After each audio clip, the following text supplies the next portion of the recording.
Today, the Senate debates a measure that would allow consumers to buy low-cost drugs from other countries like Canada, for instance. Last year, Senator Barack Obama supported such a measure, but President Obama needs the pharmaceutical industry to get his health care bill through Congress, and now he is against it. While Capitol Hill's health care reform effort has gone through many changes, the White House says it will lower costs. But many Americans could end up paying a lot more for their health care, so how much will this latest plan cost, as proposed, and might there be other unintended consequences of this legislation? Let's talk about it with Fox News contributor Kirsten Powers. She writes a column for the New York Post. Tevi Troy is a former Deputy Secretary of Health and Human Services, now a senior fellow at the Hudson Institute. Welcome to the program, Tevi.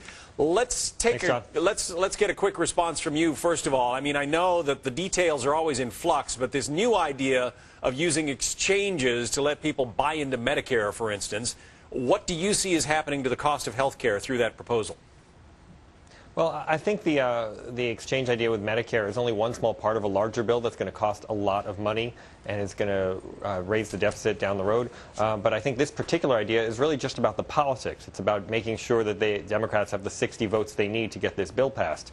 The Washington Post this morning used the phrase you used about unintended consequences. It's not clear how much this is going to cost down the road because the people who buy in are likely to be people who are sicker and will need more medical care. So I think the costs will get larger and larger in the years to come. Well, and Kirsten, I mean, the math looks great on paper, I suppose, because you allow people, the plan is you would allow people in their 50s and 60s to buy into Medicare, but Medicare pays doctors and hospitals less than other insurance companies. So if you have this swarm of people buying in and demanding services that hospitals and doctors aren't going to get paid as much for, is that going to work in the end?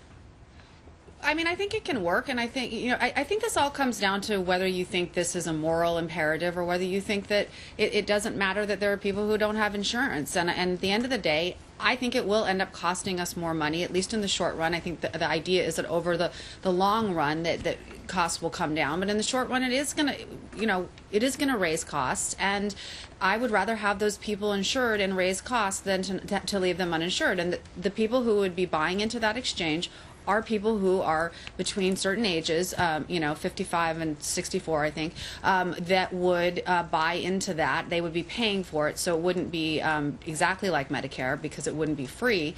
But you raise an important point. I think that that the prices would be lower, but I think it's better that they're insured than left uninsured. Well, and the process, I guess, Tevi, has a 5.5% roughly surtax on people who make more than $500,000 a year, and families who make more than $1 million a year. Also, you start taxing some of those so-called Cadillac insurance plans. There are going to be some small business owners and so forth who make a pretty good living who are going to get hit by this, right? Oh, absolutely. I mean, the taxes are going to go up, and Kirsten's right that the costs are going to go up. There was just an analysis done by Senator Grassley's staff that Keith Hennessy blogged about, where he said that there's going to be about 68 million middle-class losers under the bill and only 17 million winners. That's a 4-to-1 loser-to-winner ratio. Not good numbers, if you ask me. Yeah, so Kirsten, if I'm on the lower end of the economic scale and I'm not paying in to this system through new taxation, and, what's my motivation to live a healthy lifestyle, for instance, to, give up smoking or whatever, if I know that I can go to the hospital anytime I want and the government's going to pay for it? I just don't think that that's what motivates people. I don't think that people smoke because they want to smoke. They don't. I don't think that kind of stuff is going to motivate a person to be healthier or not healthy. Again, I go back. I really think that this you fall down on either side of this debate whether you think this is a moral imperative, and I would compare it to sort of spending money on Afghanistan or spending money on the Iraq War. People who supported the Iraq War, who thought that we need to do this because it's going to protect us, didn't ever raise any issues about costs, and they still wouldn't raise any issues about costs. They would say this is something we have to do regardless of how much it costs. That's my position on healthcare. So, and I think that is the position of a lot of other people.